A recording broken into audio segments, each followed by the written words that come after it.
মোগাম্বোর নাতি বলে কথা। অন্তত দু একটি ছবিতে খলনায়কের চরিত্রে অভিনয় না করলে হয়, কিন্তু অমরেশ পুরীর নাতির কেরিয়ার অন্য সুতোয় বাঁধা। কখনো তিনি সেটে গিয়ে চা পরিবেশন করেছেন, কখনো আবার সিনিয়র আর্টিস্টদের পান সেজে দেওয়া থেকে শুরু করে যাবতীয় ফরমাস খেটেছেন। আর এখন কি করেন বর্ধন পুরী জানাবো। ভিডিওটি শেষ পর্যন্ত দেখুন আর অবশ্যই চ্যানেলটি সাবস্ক্রাইব করুন। 1990 সালের মে মাসে মহারাষ্ট্রের মুম্বাইয়ে জন্ম বর্ধনের। তার আসল নাম হর্ষবর্ধন পুরী, তবে বর্ধন নামেই অধিক পরিচিত তিনি। মুম্বাইয়ে মা, বাবা এবং বোনের সঙ্গে থাকেন তিনি। বর্ধনের পিতা ব্যবসার সঙ্গে যুক্ত হলেও শৈশব থেকে অভিনয়ের দিকেই ঝুঁকে পড়েন তিনি।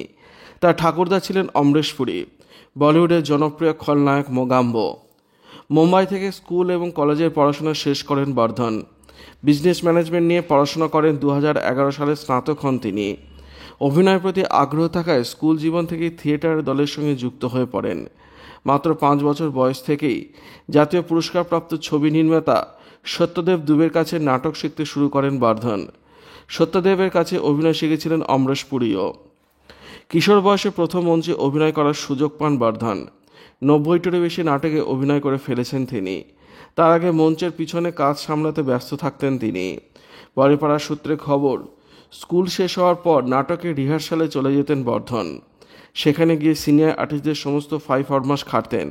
কখনো সেটের সকলকে চা পরিবেশন করতেন, কখনো পান সেজে দিতেন।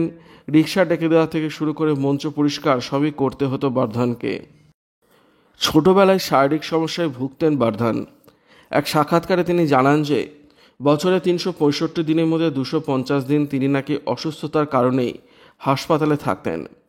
বর্ধন বলেন, শ্বাসকষ্টের সমস্যায় ভুগতাম আমি। এক চিকিৎসক জানিয়েছিলেন যে আমি 14 বছর পর আর বাঁচব না, কিন্তু আমি মনের জোর নিয়ে লড়াই করেছি। ধীরে ধীরে সম্পূর্ণ সুস্থ হয়ে উঠেছি। অমরেশের সঙ্গে দারুণ সম্পর্ক ছিল বর্ধনের। ছোটবেলায় ঠাকুরদার 12 নম্বরের জুতো পায়ে গলিয়ে মাথায় ঠাকুরদার নকল চুল পরে সারা বাড়ি ঘুরে বেড়াতেন বর্ধন। অমরেশের সঙ্গে সারা রাত জেগে সিনেমাও দেখতেন। বলিউডে পা রাখলেও ক্যামেরার পিছনে কাজ শুরু করেছিলেন বর্ধন।